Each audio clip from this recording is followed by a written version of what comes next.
What happens when years of hard work, sacrifice, and dreams come down to a single moment at a bank counter?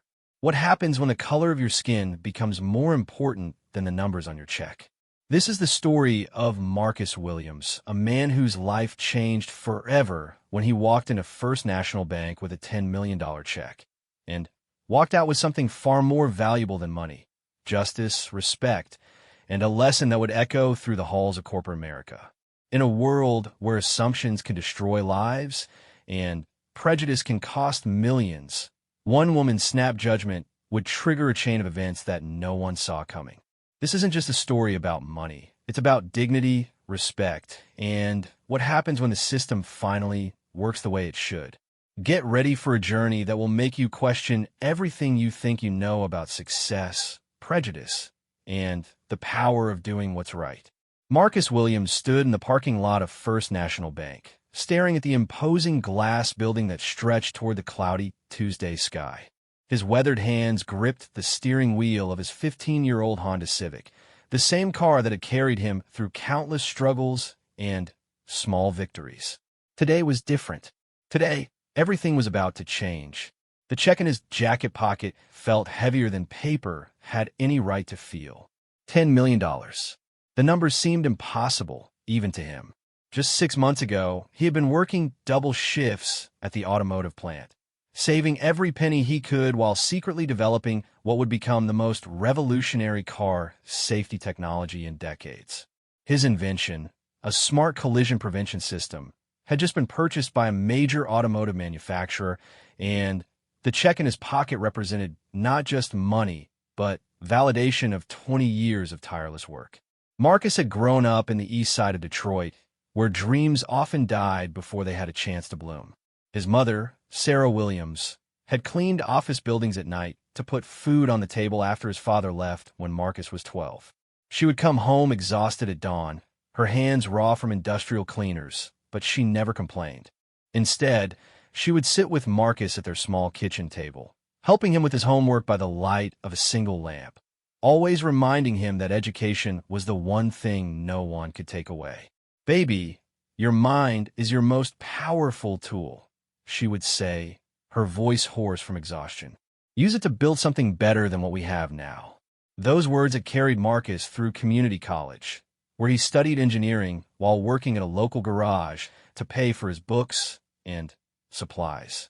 His classmates often looked at him strangely when he would arrive covered in grease stains or when he would fall asleep during lectures after working the night shift.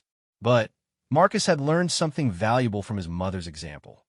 Dignity wasn't about what you wore or where you came from. It was about how hard you were willing to work for your dreams. After community college, Marcus had managed to transfer to a state university, where he earned his mechanical engineering degree. But even with his diploma, the doors that should have opened remained stubbornly closed.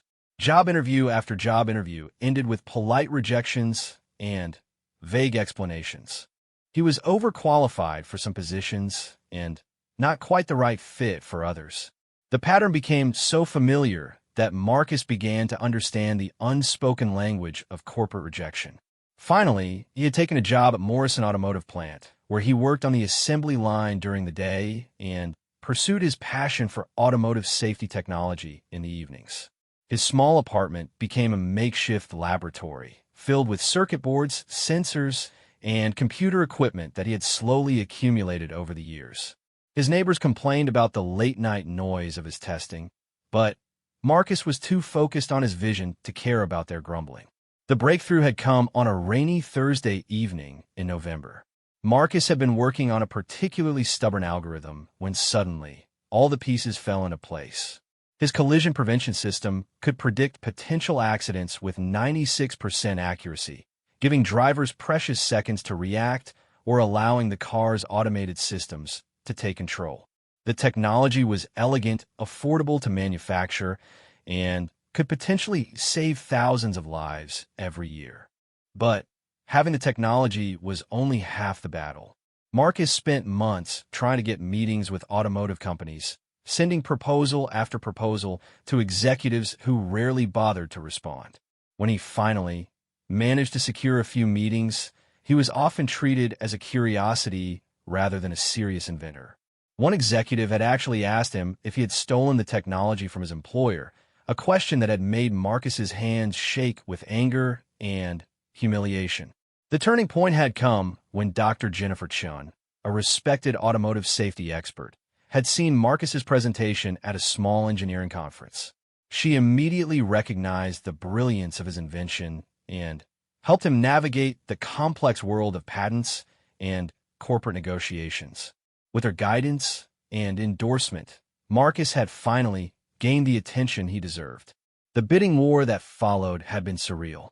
3 major automotive companies had competed for the rights to his technology, with the final offer reaching an amount that Marcus had never imagined possible: $10 million, plus ongoing royalties for future implementations. The lawyers had explained the terms in language so complex that Marcus's head had spun, but the bottom line was clear. He was about to become a very wealthy man. Now, sitting in the bank parking lot, Marcus felt the weight of not just the check, but of everything it represented.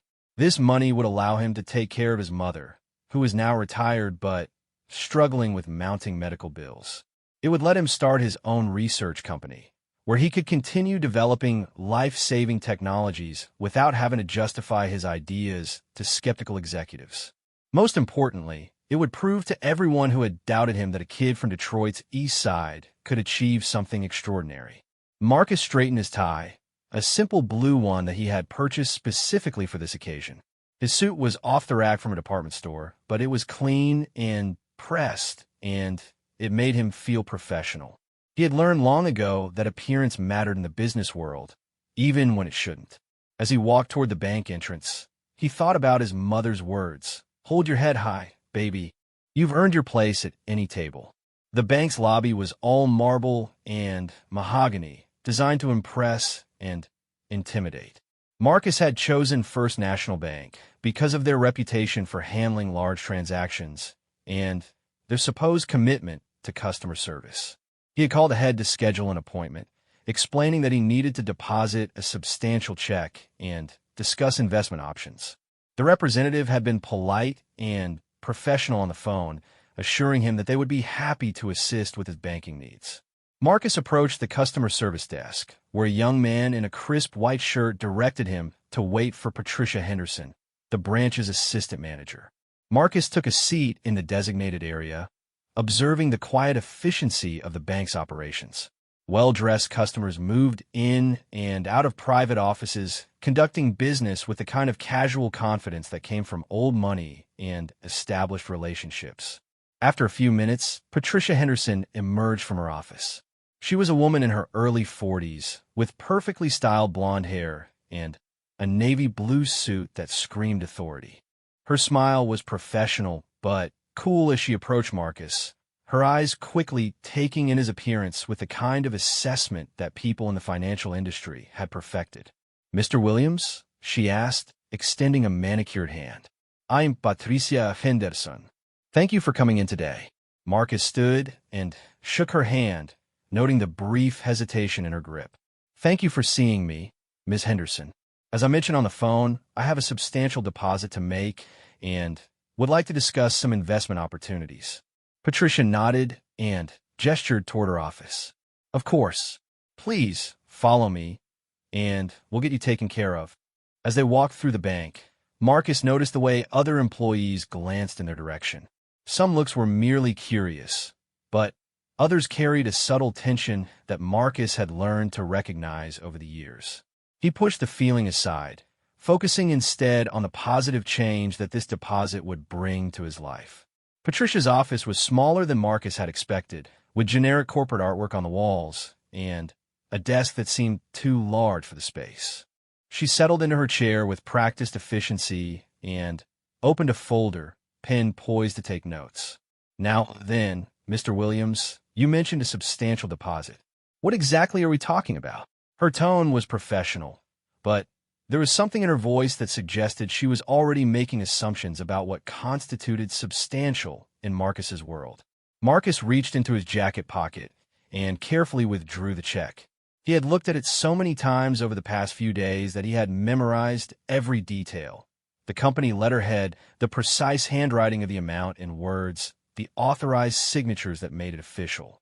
He placed it on Patricia's desk, watching her face carefully as she looked down at the paper. For a moment, Patricia's expression remained neutral. Then, her eyes widened slightly as she read the amount. $10 million, made out to Marcus Williams, signed, and dated just 3 days earlier. Marcus watched as she picked up the check, examining it more closely, her professional composure beginning to crack around the edges.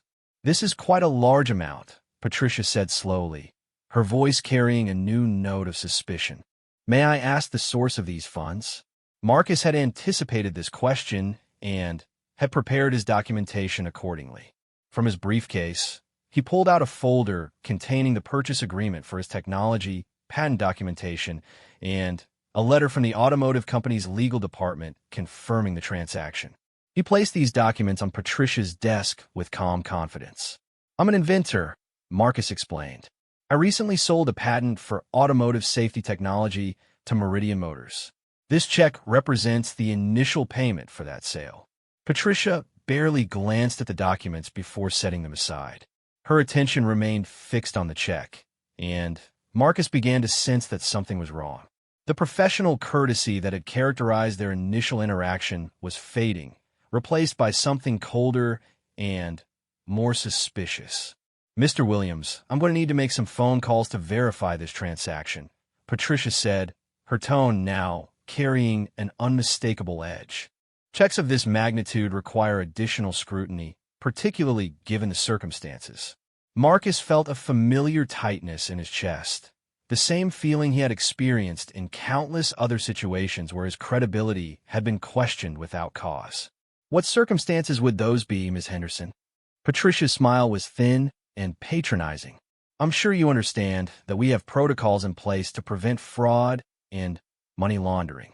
A check of this size, particularly from someone without an established banking relationship with us, raises certain red flags."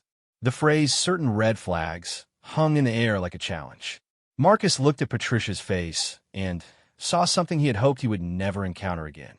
The assumption that his success must somehow be illegitimate, that a black man with a $10 million check was inherently suspicious. "I've provided you with all the relevant documentation," Marcus said, his voice carefully controlled.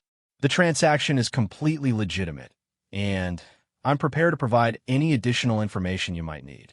Patricia stood up abruptly, the check still in her hands. "I'm going to need to hold on to this while we conduct our investigation. This could take several days, possibly longer. In the meantime, I would advise you to contact your attorney." Marcus felt the room spin slightly. Hold on to his check for several days? The implications hit him like a physical blow. "Ms. Henderson, I don't understand. I've provided documentation proving the legitimacy of this transaction. What exactly are you investigating?" Patricia's expression hardened. "Mr. Williams, I've been in banking for 15 years, and I know what legitimate business looks like. This situation has several characteristics that concern me, and I have both the authority and the responsibility to hold this check pending further investigation." The words stung more than Marcus had expected. Here he was, at what should have been the pinnacle of his success, being treated like a criminal by someone who had decided his guilt based on nothing more than his appearance and her own prejudices. The teenage boy who had been followed around stores, the college student who had been assumed to be on scholarship rather than paying his own way, the engineer who had been questioned about the authenticity of his work. That person was still there, still vulnerable to the assumptions and biases of others. But Marcus was no longer that powerless young man. He had documentation, he had lawyers, and he had the truth on his side. More importantly, he had learned over the years that dignified persistence was often more powerful than anger. "Ms. Henderson," Marcus said, his voice calm but firm, "I would like to speak with your supervisor. I believe there may be some misunderstanding about the nature of this transaction, and I'm confident that your manager will be able to resolve this situation quickly and professionally." Patricia's laugh was sharp and dismissive. "My supervisor is in meetings all afternoon, Mr. Williams, and I can assure you that he will support my decision completely. We take fraud prevention very seriously at this institution." The word fraud hung between them like an accusation. Marcus felt 20 years of struggle and achievement being reduced to this single moment of doubt and suspicion. But something else was building inside him too, a quiet determination that refused to be shaken by Patricia Henderson's assumptions. Marcus stood up slowly, gathering his documents with deliberate care. Ms. Henderson, you've made a serious error in judgment today. I'll be speaking with your supervisor, and I'll be documenting everything that has happened in this office. Patricia shrugged, seemingly unconcerned. You're certainly free to file a complaint, Mr. Williams. But the check stays here pending investigation. As Marcus walked out of Patricia's office, he felt the eyes of other bank employees following him. Some looked curious, others sympathetic, but none offered assistance or intervention. The marble lobby that had seemed impressive when he entered now felt cold and unwelcoming, a monument to exclusion rather than service. Outside in the parking lot, Marcus sat in his Honda Civic and pulled out his cell phone. His hands were steadier than he had expected as he dialed the number for Dr. Jennifer Chun, the woman who had helped make this moment possible. She answered on the second ring. Marcus, how did it go with the bank? Are you officially a millionaire now? Marcus took a deep breath. Dr. Chun, we have a problem. The bank has confiscated my check and accused me of fraud. I'm going to need some help. The silence on the other end of the line stretched for several seconds before Dr. Chun spoke again, her voice tight with controlled anger. They did what? Marcus, who did you speak with? I want names, I want details, and then I'm making some phone calls of my own. As Marcus began to recount the events in Patricia Henderson's office, he felt something shifting inside him. The humiliation was still there, sharp and painful, but it was being joined by something else, a determination to ensure that what had happened to him today would not happen to the next person who walked into that bank with dreams bigger than their circumstances suggested they should have.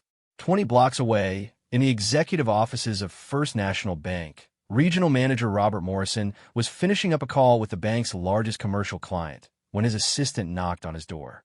He was a tall man in his 50s with graying hair and the kind of presence that commanded attention in corporate boardrooms. His office walls were lined with awards for customer service and community involvement, testaments to his 30-year career in banking. Sir, I have Dr. Jennifer Chin online too. She says it's urgent regarding one of our customers. Robert frowned. Dr. Chun was a name he recognized. She served on the bank's advisory board for technology investments and was well respected in the automotive industry. An urgent call from her was not something to be taken lightly. Put her through, Robert said, straightening in his chair.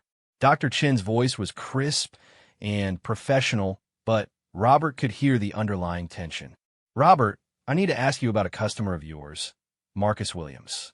He was supposed to make a substantial deposit today, but apparently there's been some kind of problem. Robert quickly pulled up the bank's customer database, searching for Marcus Williams. What he found made his stomach sink. A note had already been entered into the system by Patricia Henderson, flagging Marcus Williams as a potential fraud risk and placing a hold on all transactions pending investigation. Dr. Chun, can you give me some details about Mr. Williams and this deposit? What Dr. Chun told him over the next 5 minutes made Robert Morrison's face grow increasingly grim. Marcus Williams was the inventor of a revolutionary automotive safety technology. His patent had been purchased by Meridian Motors for $10 million, a transaction that Dr. Chun had personally facilitated. The check that Marcus had attempted to deposit was not only legitimate, but represented one of the most significant technological achievements in automotive safety in recent years. Robert, Dr. Chun continued, her voice now carrying a warning edge. Marcus Williams is not just any customer. His technology is going to save lives, and the patent deal I helped negotiate is going to make Meridian Motors hundreds of millions of dollars over the next decade. If your bank has treated him poorly, there are going to be consequences that extend far beyond a single customer complaint. Robert Morrison closed his eyes, already envisioning the disaster that was unfolding. Dr. Chun, let me look into this immediately and call you back within the hour. As soon as he hung up the phone, Robert was moving. He strode through the bank's corridors with the kind of purposeful urgency that made employees step aside and take notice. Patricia Henderson was going to have some explaining to do, and depending on what had actually happened in her office, this could become the kind of incident that destroyed careers and made headlines. The next hour would determine not just the fate of Marcus Williams's $10 million check, but the future of everyone involved in what was rapidly becoming the most expensive customer service failure in First National Bank's history. Robert Morrison's footsteps echoed through the marble hallway as he made his way toward Patricia Henderson's office. His mind was racing through the implications of what Dr. Chun had told him. Marcus Williams wasn't just any customer. He was an accomplished inventor whose technology could revolutionize automotive safety. The $10 million check wasn't suspicious. It was the result of years of hard work and innovation. As regional manager, Robert had seen his share of difficult situations, but this one had all the hallmarks of a catastrophe in the making. His 30 years in banking had taught him that the most expensive mistakes were often the ones rooted in assumptions rather than facts. And from what he was beginning to piece together, Patricia Henderson had made some very dangerous assumptions indeed. Patricia was at her desk, typing what appeared to be an incident report, when Robert knocked on her open door. She looked up with the satisfied expression of someone who believed she had successfully protected the bank from a potentially costly fraud. "Patricia, I need to speak with you about the Marcus Williams situation." Now, the sharpness in Robert's tone immediately wiped the smile from Patricia's face. She had worked under Robert Morrison for 3 years and had never heard him use that particular combination of authority and barely controlled frustration. "Of course, sir. I was just documenting the incident." Mr. Williams attempted to deposit a check for $10 million, which obviously raised immediate red flags.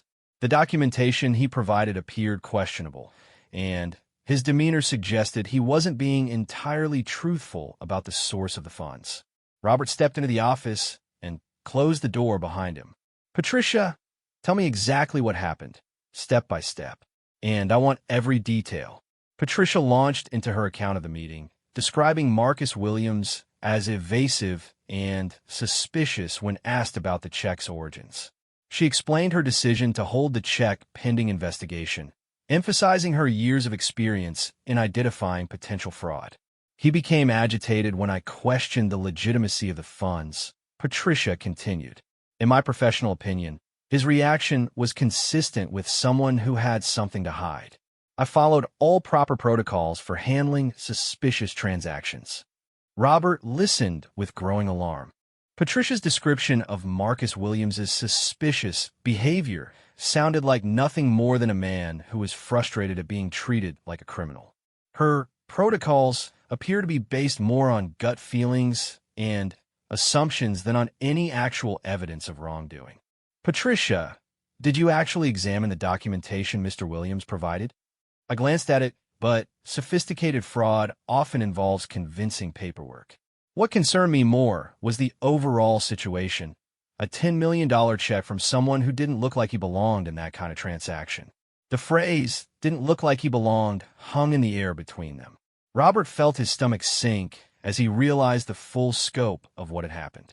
Patricia Henderson had effectively accused a legitimate customer of fraud based on nothing more than her preconceived notions about what a successful inventor should look like. "Patricia, I just received a call from Dr. Jennifer Chun. Do you know who she is?" Patricia shook her head, clearly unaware of the significance of the name.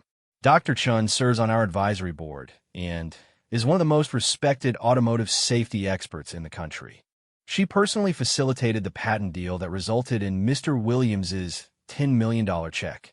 The check you've confiscated represents the purchase of genuine automotive technology by Meridian Motors." Robert watched the color drain from Patricia's face as the implications began to sink in. "But, sir, how was I supposed to know that?" The situation seemed so unlikely. Unlikely based on what, Patricia? Did you verify the check with Meridian Motors? Did you examine the patent documentation? Did you make any attempt to confirm the legitimacy of the transaction before accusing our customer of fraud? Patricia's silence was answer enough.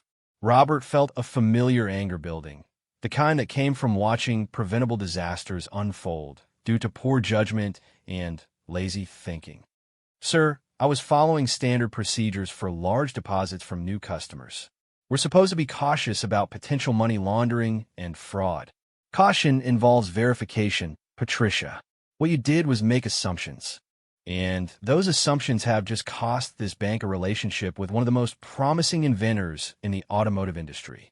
Robert's phone buzzed with a text message. He glanced at the screen and saw a message from Dr. Chun. Marcus is on his way to Meridian Bank. They're eager to handle his account. Thought you should know. The news hit Robert like a physical blow. Meridian Bank was First National's biggest competitor in the commercial banking sector. Losing a $10 million customer was bad enough, but losing them to Meridian Bank would be a professional humiliation that would echo through the industry. Patricia, where's Mr. Williams' check right now? It's in the secure hold vault, pending investigation. Get it, now, and bring me all the documentation Mr. Williams provided. As Patricia hurried to retrieve the materials, Robert's mind was already working through the damage control that would be necessary.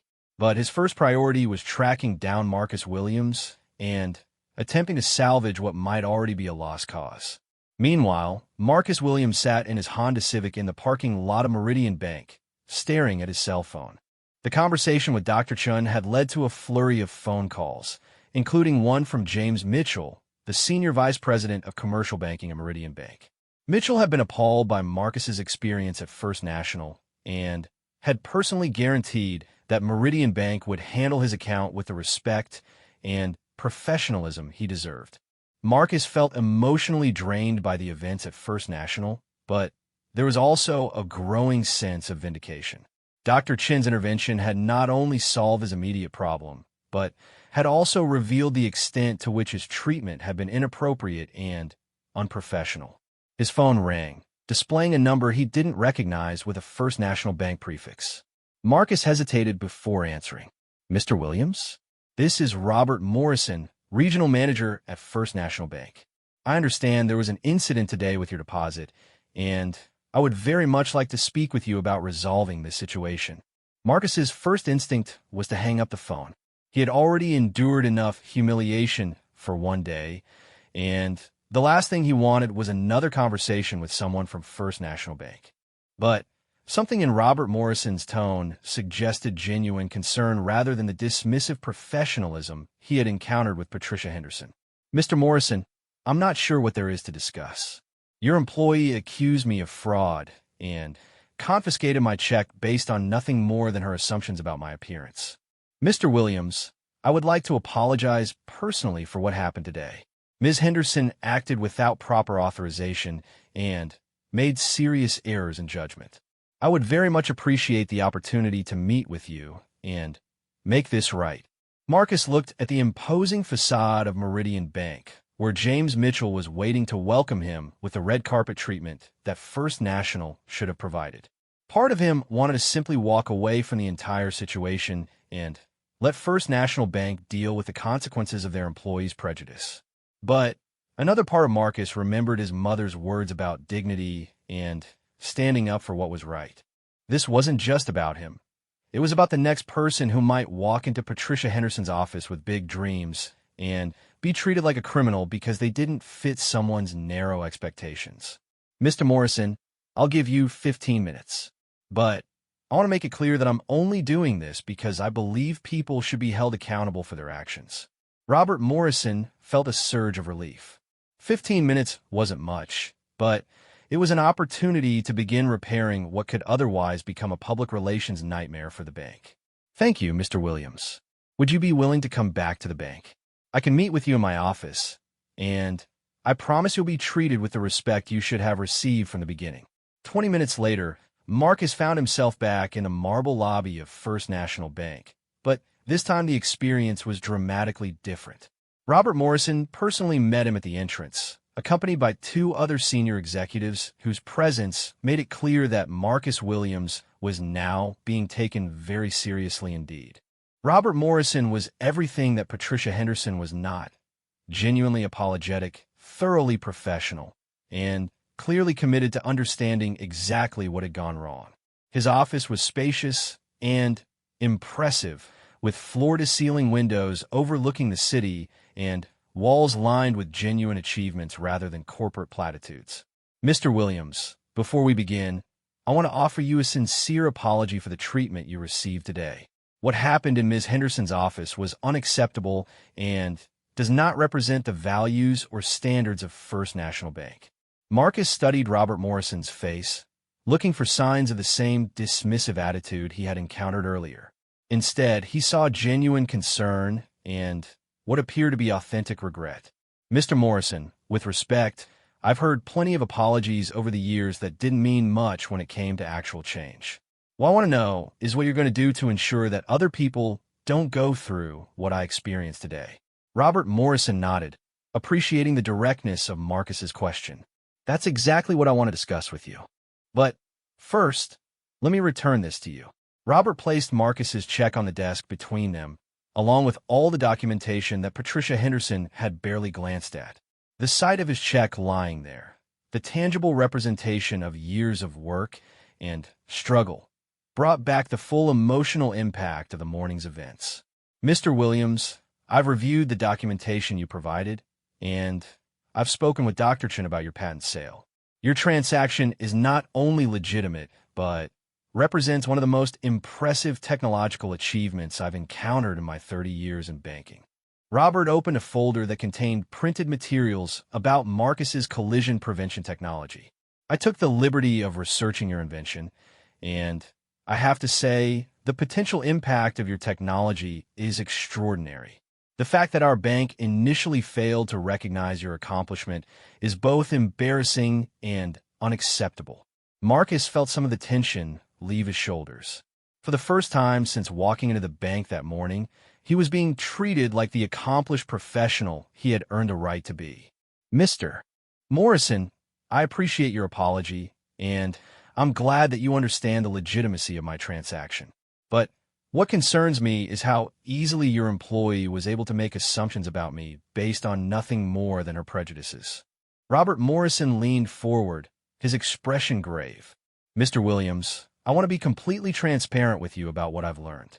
Ms. Henderson's decision to hold your check was not based on any standard banking protocols. She made assumptions about you that were both unprofessional and, frankly, discriminatory.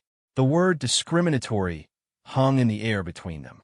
Marcus appreciated Robert Morrison's willingness to name what had happened, rather than hiding behind euphemisms and corporate speak. What are you going to do about it? Marcus asked. Ms. Henderson will be undergoing mandatory sensitivity training, and her actions today will be documented in her personnel file.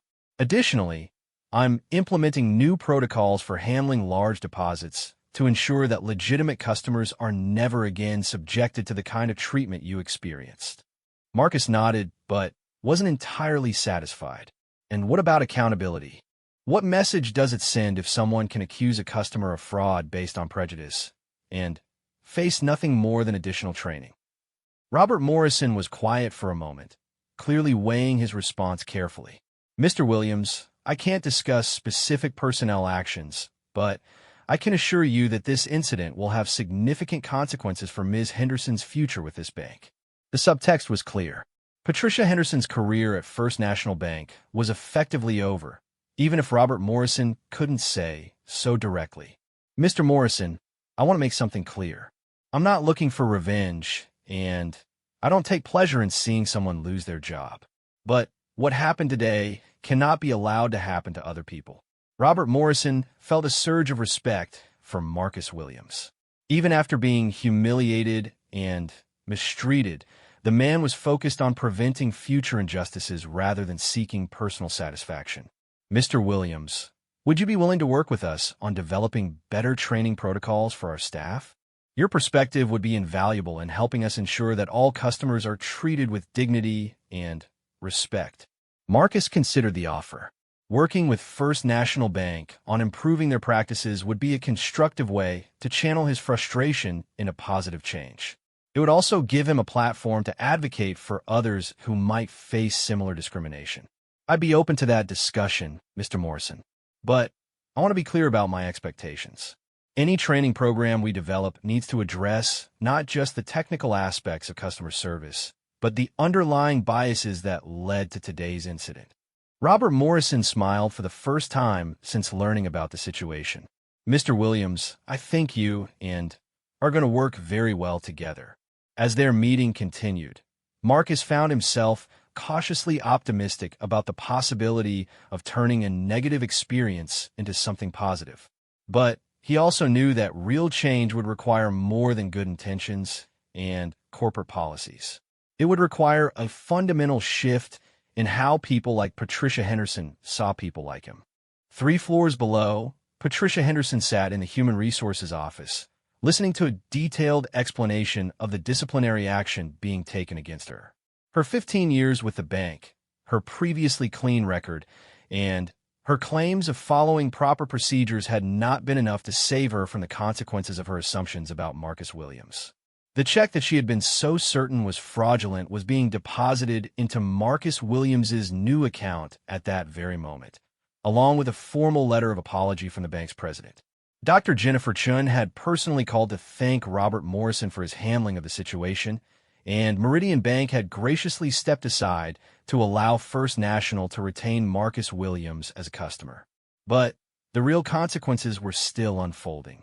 Word of the incident was already spreading through the bank's corporate offices, serving as a cautionary tale about the cost of prejudice and poor judgment. Patricia Henderson's name would be forever associated with the day First National Bank almost lost a $10 million customer because of racial bias. For Marcus Williams, sitting in Robert Morrison's office and watching his check finally being processed, the day had become something more than just a banking transaction. It had become a reminder that success didn't make him immune to prejudice, but it did give him the power to demand better treatment and work towards systemic change. As he prepared to leave the bank, Marcus thought about his mother's words. "Your mind is your most powerful tool. Use it to build something better than what we have now." Today, he had used both his intellect and his persistence to not only protect his own interests, but to potentially improve the experience for future customers who might not have his resources or advocates. The $10 million in his account represented financial security and the freedom to pursue his next innovations.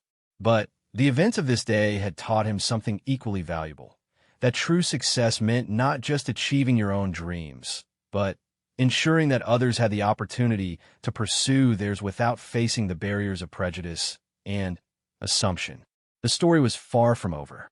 In the days to come, Marcus Williams would discover just how far the ripples of this incident would spread and how one woman's snap judgment would trigger changes that would affect not just First National Bank, but the entire financial industry's approach to customer service and bias prevention. 3 weeks after the incident at First National Bank, Marcus Williams found himself in an unexpected position. What had begun as a humiliating experience at a bank counter had evolved into something much larger, a platform for change that he had never anticipated but was determined to use responsibly. The morning started like many others since his life had changed. Marcus sat in his new office space, a modern suite in downtown Detroit that he had leased specifically for Williams Innovation Technologies, the research and development company he had established with his patent money. The walls were lined with whiteboards covered in equations and diagrams for his next invention, an advanced driver assistance system that could reduce traffic fatalities by another 40%. But today's focus wasn't on automotive technology.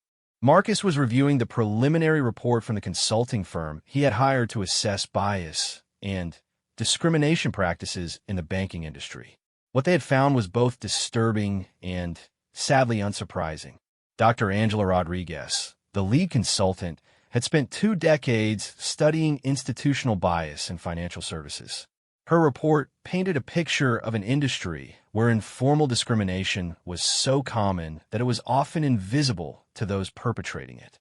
"Mr. Williams," Dr. Rodriguez had explained during their previous meeting, "your experience at First National was not an isolated incident. Our research shows that customers of color face significantly higher scrutiny for large transactions, are more likely to be questioned about the legitimacy of their funds, and are frequently subjected to additional verification procedures that white customers rarely encounter." The statistics in her report were staggering. Black customers were 3 times more likely to have large deposits questioned, twice as likely to be asked for additional documentation, and significantly more likely to be treated with suspicion during routine banking transactions. The financial cost of this discrimination was measured not just in lost business, but in the broader economic impact of limiting access to capital and financial services. Marcus's phone buzzed with a call from Robert Morrison at First National Bank. Over the past 3 weeks, their relationship had evolved into something approaching mutual respect, built on shared recognition that the incident in Patricia Henderson's office represented a systemic problem that required systematic solutions. Marcus, I want to give you an update on the training program we discussed. We've scheduled sensitivity and bias prevention workshops for all customer-facing employees, and I've received approval to make this training mandatory for management as well. Marcus appreciated Robert's efforts, but he had learned enough about institutional change to know that training sessions alone were rarely sufficient to address deeply ingrained biases. That's a good start, Robert, but I'd like to suggest something more comprehensive. What if we implemented a monitoring system that tracks disparities in how customers are treated? Data doesn't lie, and if we can measure bias, we can address it. Robert Morrison was quiet for a moment, considering the implications. Implementing such a system would require the bank to acknowledge that discriminatory treatment was occurring, which could create legal and public relations challenges. But it would also demonstrate a genuine commitment to change that went beyond surface-level gestures. Marcus, that's a significant undertaking. It would require buy-in from our senior executives and potentially expose us to liability if we document disparities in treatment. Robert, you can't solve a problem you're not willing to acknowledge. The choice is between temporary discomfort from confronting your biases and permanent damage from ignoring them. Meanwhile, word of Marcus's experience had begun to spread beyond the banking industry. Dr. Jennifer Chun had shared the story at a conference of automotive industry executives, where it had sparked intense discussion about bias in business relationships.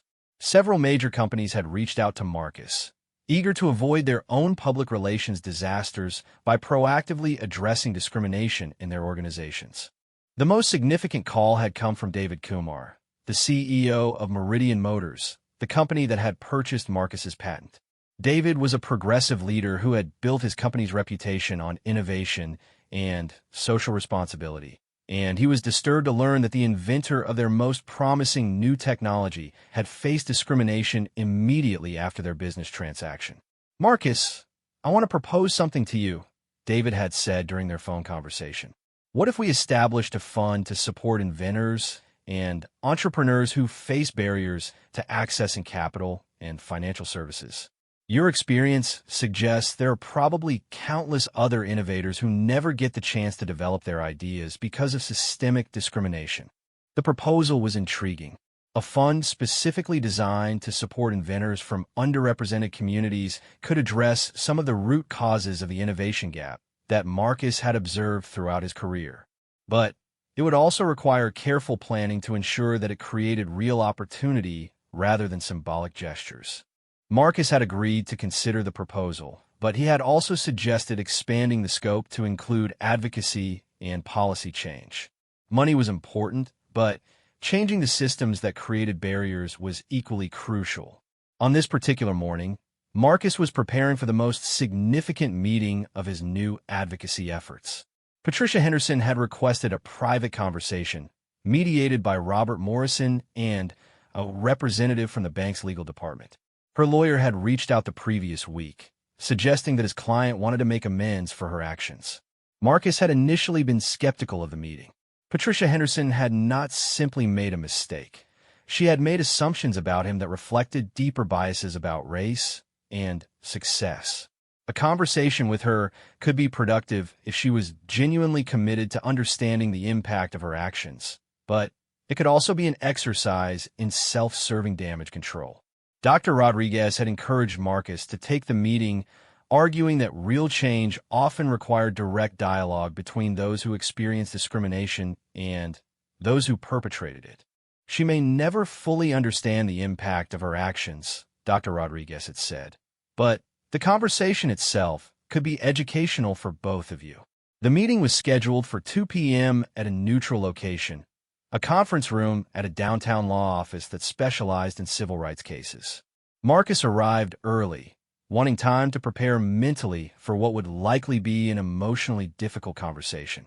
Patricia Henderson arrived precisely on time, accompanied by her attorney, and looking noticeably different from the confident bank employee Marcus had encountered 3 weeks earlier. Her professional composure was intact, but there was something subdued about her demeanor that suggested the incident had affected her more deeply than Marcus had expected. Robert Morrison and the bank's legal representative completed the group, creating an atmosphere that was formal but not adversarial. The lawyer who was hosting the meeting, Sarah Kim, was a specialist in workplace discrimination cases who had agreed to mediate the conversation. Mr. Williams, Ms. Henderson, thank you both for agreeing to this meeting, Sarah Kim began. The purpose of today's conversation is to provide an opportunity for dialogue and understanding, not to assign blame or seek legal resolution. I hope we can have an honest discussion about what happened and what we can all learn from it. Patricia Henderson spoke first, her voice carefully controlled, but carrying genuine emotion. Mr. Williams, I want to apologize for my actions 3 weeks ago. I made assumptions about you that were wrong, and I treated you in a way that was unprofessional and hurtful.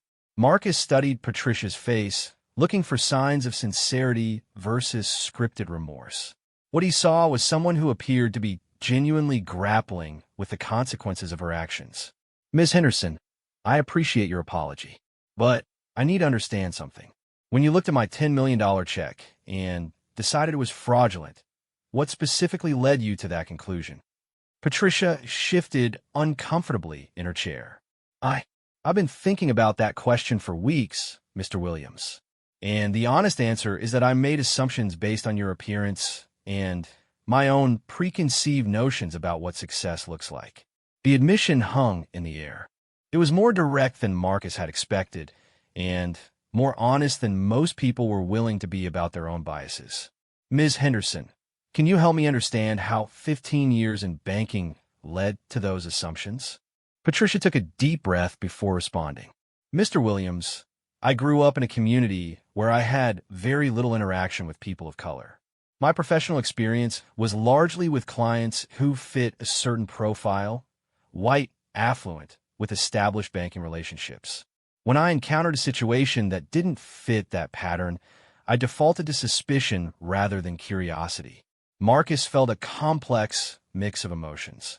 Patricia's honesty was refreshing, but it also highlighted the broader systemic issues that had created the situation in the first place. Her bias wasn't malicious. It was the product of segregated communities and homogeneous professional environments that had limited her exposure to diverse experiences of success. Ms. Henderson, what have you learned from this experience? I've learned that my assumptions about people were not only wrong, but harmful. I've also learned that my responsibility as a banking professional extends beyond following procedures to actually understanding the customers I serve. Robert Morrison watched the exchange with growing appreciation for both participants. Marcus Williams was demonstrating remarkable grace in dealing with someone who had humiliated him, while Patricia Henderson was showing more self-reflection than he had expected. Ms. Henderson, Marcus continued, what would you do differently if you encountered a similar situation today? I would actually examine the documentation provided, verify the information through proper channels, and treat the customer with respect regardless of my personal assumptions. I would also ask myself whether my concerns were based on legitimate banking protocols or on my own biases. Marcus nodded, recognizing that Patricia's answer reflected genuine, learning rather than rehearsed talking points. But he also knew that individual change, while important, was insufficient to address systemic problems. Ms. Henderson, I want to propose something to you. I'm working with several organizations to develop bias prevention training for financial services companies. Would you be willing to share your experience as part of that training? Your perspective on how bias can influence decision-making could be valuable for other banking professionals. Patricia looked surprised by the suggestion. She had expected judgment and possibly legal action, not an invitation to be part of the solution. Mr. Williams, I would be honored to contribute to that effort. If my experience can help prevent other people from going through what you experienced, then something positive will have come from my mistake. The conversation continued for another hour, covering topics ranging from systemic bias in financial services to the personal impact of discrimination. By the end of the meeting, Marcus felt that he had gained something valuable. Not just Patricia's acknowledgement of her wrongdoing, but insight into how well-meaning people could perpetuate harmful systems without conscious intent. After the meeting, Marcus drove through the neighborhoods where he had grown up, thinking about the distance he had traveled both geographically and professionally. The $10 million in his bank account had changed his financial circumstances, but the experience at First National Bank had changed something else. His understanding of his responsibility to use his success as a platform for broader change. His phone rang as he pulled into his mother's driveway. Sarah Williams still lived in the same small house where Marcus had grown up, though he had recently paid off her mortgage and arranged for updates to make the home more comfortable and secure. "Baby, I saw the news story about you on the local channel," his mother said as Marcus walked through the front door. "They said you're working to change how banks treat their customers." Marcus smiled at his mother's matter-of-fact tone. To her, his advocacy work was simply a natural extension of the values she had instilled in him years earlier. "Mama, remember when you used to tell me to use my mind to build something better than what we had?" Sarah Williams nodded, settling into her favorite chair with the satisfaction of someone who had seen her lessons take root. "Well, I'm finally understanding what you meant. The money is nice, but the real opportunity is to make sure other people don't have to face the same barriers I've encountered." His mother reached over and patted his hand. "Marcus, success isn't just about what you achieve. It's about what you make possible for the people who come after you." That evening, Marcus sat in his home office, reviewing emails from inventors, entrepreneurs, and advocates who had heard about his experience and wanted to share their own stories.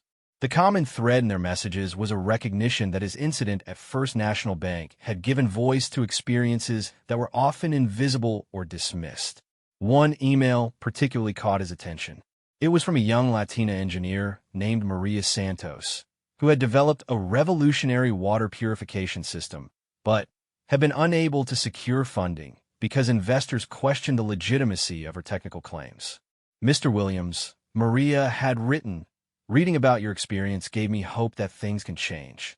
But it also made me realize that there are probably hundreds of us out there with good ideas and no access to the capital we need to develop them."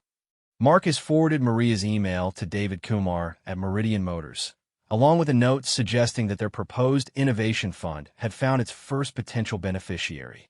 But he also began thinking about something larger, a systematic approach to identifying and supporting inventors who faced barriers to success.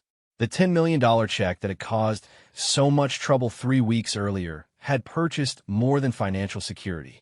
It had bought Marcus Williams a platform for change that he was determined to use wisely. The real work was just beginning, and the ultimate measure of his success would not be his personal wealth, but the opportunities he created for others who shared his dreams but not his advantages. As he prepared for bed that night, Marcus reflected on the unexpected turns his life had taken. 3 weeks ago, he had been an anonymous inventor hoping to deposit a check. Now, he was becoming a voice for systemic change in how financial institutions and other organizations treated customers from underrepresented communities.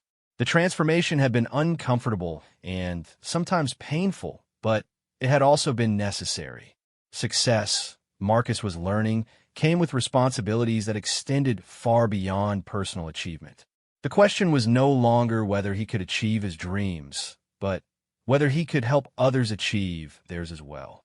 6 months had passed since Marcus Williams first walked into First National Bank with his $10 million check, and the ripples from that encounter had grown into waves of change that surprised everyone involved. What had begun as a single incident of discrimination had evolved into a comprehensive movement to address systemic bias in the financial services industry. Marcus stood at the podium in the grand ballroom of the Detroit Convention Center, looking out at an audience of more than 500 banking executives, civil rights leaders, entrepreneurs, and journalists. The annual Financial Services Diversity Summit had grown from an idea discussed in Robert Morrison's office to a major industry event that was reshaping how financial institutions approach customer service and bias prevention. 6 months ago, Marcus began, his voice carrying easily through the large room. I walked into a bank to deposit a check. I left that bank as a reminder that success doesn't immunize anyone against prejudice, but that success does provide a platform for demanding change. The audience was silent, hanging on every word. Marcus had become an unexpectedly powerful speaker, combining his engineer's precision with a passion for justice that resonated with diverse audiences. Behind Marcus on the stage sat an impressive panel of leaders who had emerged from the movement he had accidentally started. Robert Morrison was there, representing the growing number of banking executives who had embraced comprehensive bias prevention programs. Dr. Angela Rodriguez had been promoted to head the newly established Institute for Financial Equity, a research organization funded by a consortium of major banks. Perhaps most significantly, Patricia Henderson sat on the panel as well. Her journey from the banking employee who had confiscated Marcus's check to a leading advocate for bias prevention training had been remarkable to witness. After leaving First National Bank, Patricia had dedicated herself to understanding and addressing the systemic issues that had shaped her own thinking. The Patricia Henderson of 6 months ago made assumptions about me based on her limited experience and unconscious biases, Marcus continued.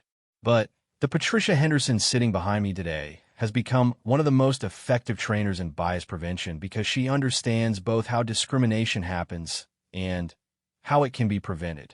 Patricia felt a complex mix of emotions as Marcus spoke about her transformation.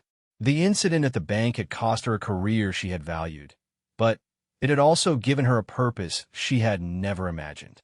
Her work training banking professionals had reached thousands of employees across dozens of institutions, and the feedback consistently indicated that her firsthand perspective on unconscious bias was uniquely powerful.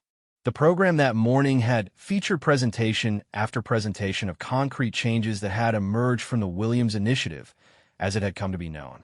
First National Bank had implemented a comprehensive monitoring system that tracked disparities in customer treatment, and the data had revealed patterns of bias that were both subtle and pervasive. More importantly, the transparency of the data had led to measurable improvements in how customers of all backgrounds were treated. Other banks had followed suit, often prompted by the risk management implications of the Williams case. The potential legal and public relations costs of discriminatory customer treatment had become too significant to ignore, especially as social media and advocacy groups began paying closer attention to financial services practices. The innovation fund that David Kumar had proposed had grown into something beyond Marcus's initial expectations. The Williams Kumar Innovation Fund had provided seed capital to 43 inventors and entrepreneurs from underrepresented communities, resulting in 12 patents, 7 new companies, and an estimated economic impact of over $50 million. But perhaps the most significant change had been cultural. The financial services industry had begun to recognize that diversity and inclusion weren't just moral imperatives. They were business necessities in an increasingly diverse marketplace. During the lunch break, Marcus found himself in conversation with Maria Santos, the young Latina engineer whose water purification system had been the fund's first investment.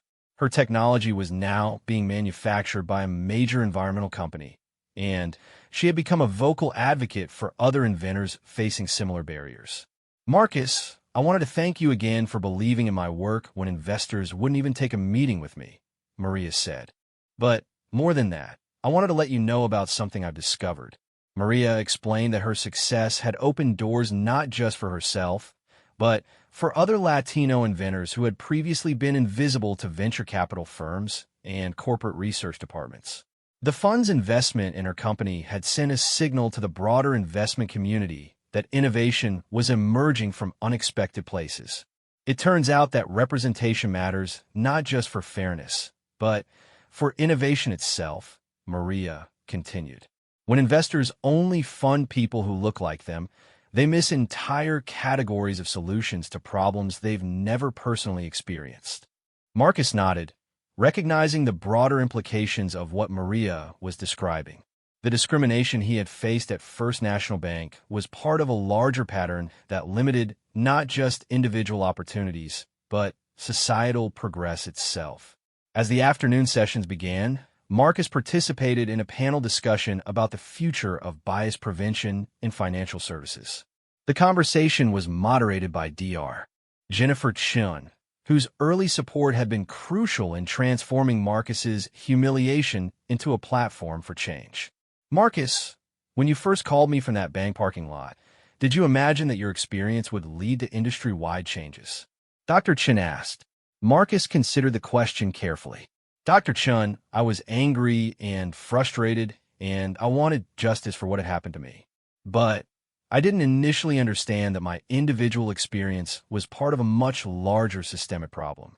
The real transformation happened when I realized that changing systems requires sustained effort, not just individual success. The panel also included James Mitchell, the Meridian Bank executive who had initially offered to handle Marcus's account. James had become a champion for diversity and inclusion in banking, and his institution had become a model for bias-free customer service. The Williams case taught our industry that the cost of discrimination extends far beyond the individual customer, James explained to the audience. When we fail to recognize and serve talented individuals from all backgrounds, we limit our own potential for growth and innovation. The conversation turned to the practical challenges of implementing bias prevention programs. Patricia Henderson shared insights from her training work, emphasizing that changing individual behavior required both education and accountability. The most effective programs combine awareness training with systematic monitoring, Patricia explained. People need to understand how bias operates, but they also need to know that their actions are being measured and evaluated. As the summit concluded, Marcus reflected on the distance he had traveled since that morning at First National Bank. The $10 million from his patent sale had provided financial security, but the advocacy work that had emerged from his discrimination experience had provided something equally valuable, a sense of purpose that extended beyond personal achievement. That evening, Marcus attended a private dinner with the summit sponsors and speakers. The conversation was relaxed and informal, a sharp contrast to the formal presentations of the day. Marcus found himself seated next to Sarah Kim, the civil rights lawyer who had mediated his conversation with Patricia Henderson. Marcus, I've been thinking about the next phase of this work, Sarah said. The changes in the banking industry have been impressive, but discrimination in access to capital extends far beyond traditional banking. What about venture capital, private equity, and other investment sectors? Marcus had been having similar thoughts. The success of the Williams Kumar Innovation Fund had demonstrated the potential for supporting underrepresented inventors, but the fund's resources were limited compared to the scope of the problem. Sarah, I think we need to approach this systematically. The banking industry changed because the cost of discrimination became visible and measurable. We need to create similar transparency in other sectors. Their conversation was interrupted by an announcement from David Kumar, who had been coordinating with several other corporate executives throughout the evening. Ladies and gentlemen, I'm excited to announce the formation of the Equity Innovation Consortium, David said, addressing the small gathering. 8 major corporations have agreed to contribute to a $100 million fund dedicated to supporting innovation from underrepresented communities, with additional commitments to bias prevention in their supplier and partnership selection processes. The announcement drew enthusiastic applause from the dinner guests, but Marcus felt a mixture of excitement and responsibility. The $100 million commitment represented a massive expansion of the work they had begun, but it also created expectations for measurable results and lasting change. After the dinner, Marcus called his mother from his hotel room. Sarah Williams had attended the summit's opening session, sitting in the front row with the pride of a woman who had always known her son was destined for something special. "Mama, Did you ever imagine that your lessons about using my mind to build something better would lead to all this? Sarah Williams chuckled softly on the other end of the line. Marcus, I knew you were smart enough to invent things that would help people. But I'm even prouder that you've learned to use your success to help other people succeed. As Marcus prepared for bed, he thought about the presentation he would be giving the next morning to a group of young inventors and entrepreneurs. These were people who reminded him of himself just a few years earlier, brilliant, determined, and facing barriers that had nothing to do with their abilities or the quality of their ideas. His message to them would be simple. Success was not just about individual achievement, but about creating opportunities for others to succeed as well. The discrimination he had faced at First National Bank had been painful and frustrating, but it had also revealed the power of using personal experience as a catalyst for systemic change. The $10 million check that had caused so much trouble 6 months earlier had been deposited and spent on research equipment, office space, and investments in other inventors. But the real return on that investment was measured not in dollars, but in opportunities created, barriers removed, and systems changed. Tomorrow would bring new challenges and new opportunities to expand the movement that had emerged from a single incident of discrimination. Marcus Williams had learned that true success was not just about reaching your own dreams, but about making it possible for others to reach theirs as well. The story that had begun with a bank manager's assumptions about a black man's $10 million check had become something larger, a reminder that individual actions could have systemic consequences, and that personal success carried the responsibility to work for systemic change. As Marcus drifted off to sleep, he thought about the young inventors he would meet the next day, and the barriers they were facing, and the solutions they were developing despite those barriers. His role had evolved from inventor to advocate, but his core mission remained the same, using his mind to build something better than what existed before. The revolution had begun with a check, but it would continue with the ideas and innovations of people who had been given the opportunity to succeed. That opportunity, Marcus had learned, was the most valuable thing money could buy. 2 years had passed since Marcus Williams first encountered Patricia Henderson at First National Bank, and the world had changed in ways that neither of them could have anticipated. The incident that had begun with a discriminatory assumption about a $10 million check had grown into a movement that was reshaping entire industries and changing lives across the country. Marcus sat in the boardroom of Williams Innovation Technologies, his company that had grown from a single-room office to a sprawling research campus employing over 200 engineers, researchers, and support staff. The walls were lined with patents and prototypes, but the real measure of success was visible in the diverse faces of the people working on projects that would save lives and improve communities around the world. Today's board meeting was particularly significant because it marked the second anniversary of the Williams Initiative, and the results had exceeded everyone's expectations.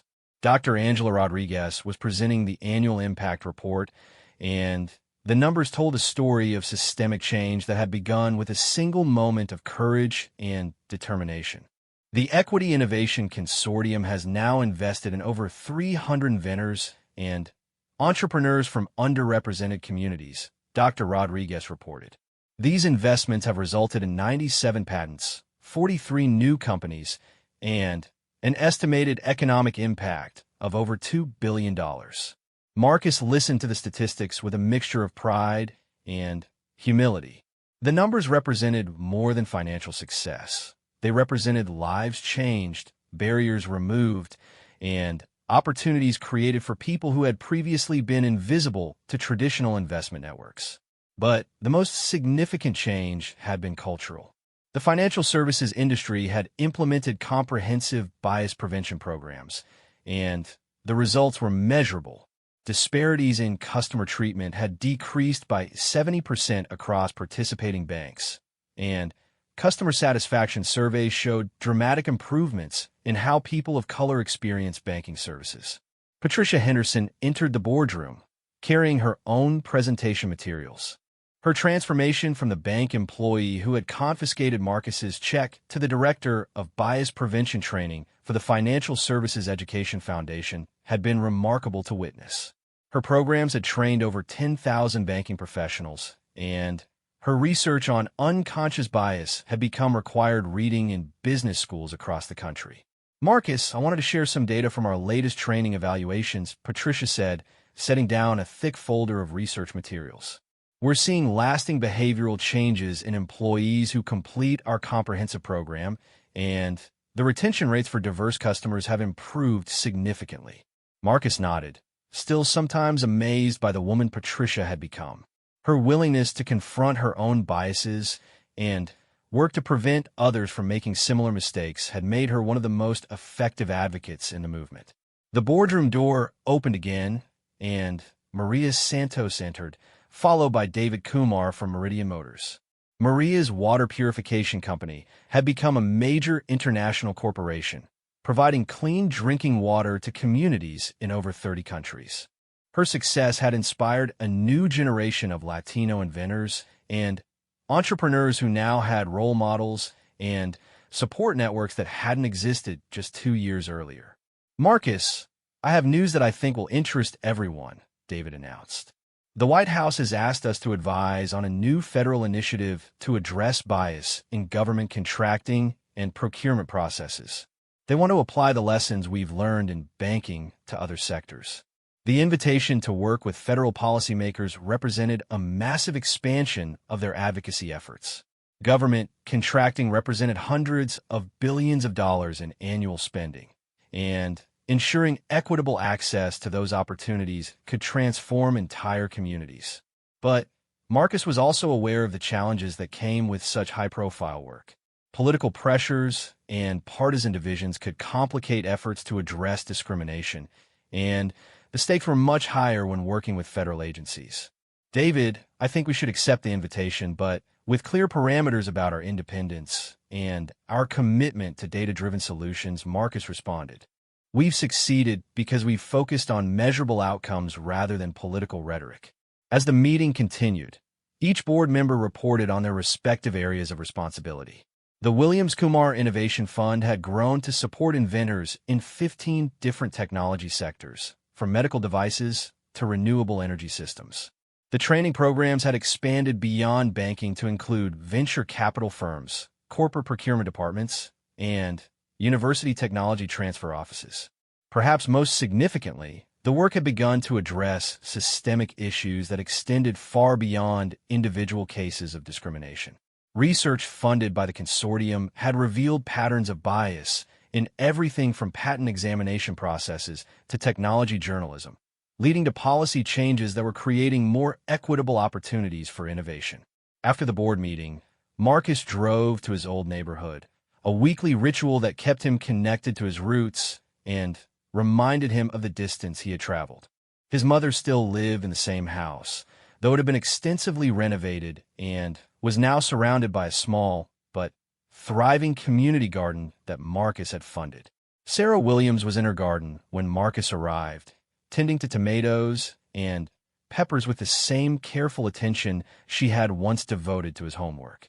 At 72, she remained sharp and engaged, serving on the board of the community center that Marcus had established and providing wisdom to young people who reminded her of her own son at their age. "Marcus, how did the meeting go today?" she asked, wiping soil from her hands with a well-worn towel. "Good, Mama. We're expanding the program to work with the federal government. It's exciting, but it's also a big responsibility." Sarah Williams nodded thoughtfully. "Baby, remember what I used to tell you about success?" Marcus smiled. "You said success isn't just about what you achieve. It's about what you make possible for other people." "That's right. And you made a lot of things possible for a lot of people. But don't forget that the most important changes happen one person at a time, one conversation at a time." As they talked, Marcus reflected on the individual stories that had emerged from the broader movement. There was Jerome Thompson, a young black inventor whose medical device for treating sickle cell anemia had received funding after being rejected by dozens of traditional investors. There was Priya Patel, whose software company had revolutionized accessibility technology after struggling to find venture capital support. There was Carlos Rivera, whose renewable energy startup was now powering schools across rural America. Each story represented not just individual success, but proof that talent and innovation existed in communities that had been historically overlooked by traditional investment networks. The $10 million check that had started everything had been multiplied many times over by the success of people who had been given opportunities they deserved but had previously been denied. That evening, Marcus attended a dinner celebrating the graduation of the first class from the Equity Innovation Academy, a program he had established to provide technical training and business education to inventors from underrepresented communities. The graduates represented a diverse cross-section of America, urban and rural, young and old, representing dozens of different backgrounds and experiences. The keynote speaker was Patricia Henderson, whose journey from unconscious bias to conscious advocacy had made her a powerful voice for change. Her speech focused on the personal responsibility that came with recognizing privilege and using it to create opportunities for others. 2 years ago, I made assumptions about Marcus Williams based on my limited experience and unconscious biases, Patricia told the graduates. Those assumptions were wrong, and they caused real harm. But Marcus chose to transform his pain into purpose, and that choice created opportunities not just for himself, but for all of you. She continued, the work we've done together, the training programs, the bias prevention initiatives, the investment funds, none of it would have existed if Marcus had simply accepted discrimination as inevitable. His refusal to be diminished by other people's limitations created space for all of us to grow. After the dinner, Marcus found himself in conversation with Dr. Jennifer Chun, whose early support had been crucial in transforming his bank incident into a platform for change. Dr. Chun had recently been appointed to head the new National Institute for Innovation Equity, a research organization focused on addressing systemic barriers to technological innovation. Marcus, I've been thinking about the next phase of this work, Dr. Chun said. We've made significant progress in financial services and early-stage funding, but there are still major barriers in later-stage investment, corporate partnerships, and international markets. Marcus nodded, recognizing that their success had revealed the scope of challenges they hadn't initially understood. Discrimination in access to capital was just one part of a larger ecosystem of barriers that limited opportunities for people from underrepresented communities. Dr. Chun, I think our next focus should be on creating sustainable systems that don't depend on individual advocates or single initiatives. We need to build bias prevention and equity promotion into the basic infrastructure of how business gets done. Their conversation was interrupted by a young woman who introduced herself as Ashley Johnson, one of the evening's graduates. Ashley had developed a revolutionary prosthetic device that could be controlled by thought patterns, but she had struggled to find investors who took her work seriously. Mr. Williams, I wanted to thank you for creating the Academy, Ashley said. But more than that, I wanted to let you know that your story gave me permission to demand better treatment from people who doubted my abilities. Marcus felt a familiar mixture of pride and responsibility that came with these conversations. The movement that had emerged from his bank experience had succeeded because it had empowered other people to recognize their own worth and demand the respect they deserved. As the evening wound down, Marcus drove through the Detroit streets where he had grown up, thinking about the journey that had brought him to this point. The $10 million check that had caused so much trouble 2 years earlier had been the catalyst for changes that extended far beyond anything he had initially imagined. His automotive safety technology was now standard equipment in millions of vehicles around the world, preventing accidents and saving lives every day. But the advocacy work that had emerged from his discrimination experience had created something equally valuable, a model for transforming individual injustice into systemic change. The numbers told part of the story: billions of dollars in economic impact, thousands of people trained in bias prevention, hundreds of inventors given opportunities they had previously been denied. But the real measure of success was cultural, the growing recognition that diversity and inclusion were not just moral imperatives, but practical necessities for innovation and economic growth. Marcus's phone buzzed with a text message from Robert Morrison, who had become a close collaborator and friend over the past 2 years. Saw the news about the White House invitation. Proud to be part of this work. See you next week for the Banking Summit. The Banking Summit that Robert referenced had become an annual event, bringing together financial services executives, civil rights leaders, and entrepreneurs to share best practices and coordinate efforts to address discrimination. What had begun as crisis management for First National Bank had evolved into industry leadership on equity and inclusion.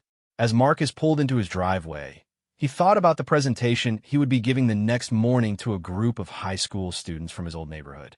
These young people represented the next generation of innovators and entrepreneurs, and their success would depend partly on the systems and opportunities that had been created through the Williams Initiative.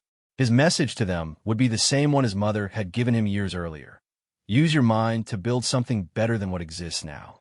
But he would add his own lesson: learn through experience.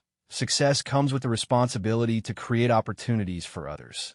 The story that had begun with a bank manager's discriminatory assumptions about a black man's $10 million check had become something larger. A reminder that individual actions could have systemic consequences, and that personal success was meaningless without the opportunity for others to succeed as well. 2 years later, Marcus Williams had learned that the most valuable thing money could buy was not luxury or security, but the ability to create change that extended far beyond any individual achievement. The revolution had begun with a check, but it would continue through the ideas and innovations of people who had been given the opportunity to turn their dreams into reality. As he prepared for bed, Marcus reflected on his mother's words about building something better. The discrimination he had faced at First National Bank had been painful and frustrating, but it had also revealed the power of transforming personal pain into systemic change. The $10 million check was long since spent, but the movement it had inspired was still growing, still changing lives, and still proving that justice delayed did not have to mean justice denied. Tomorrow would bring new challenges and new opportunities to expand the work of creating a more equitable society. But tonight, Marcus Williams could rest in the knowledge that his success had been measured not just in personal achievement, but in the opportunities he had created for countless others to achieve their own dreams. The true return on his $10 million investment had been the transformation of a discriminatory system into a platform for opportunity, proving that sometimes the most valuable revolutions begin with a single moment of refusing to accept injustice as inevitable.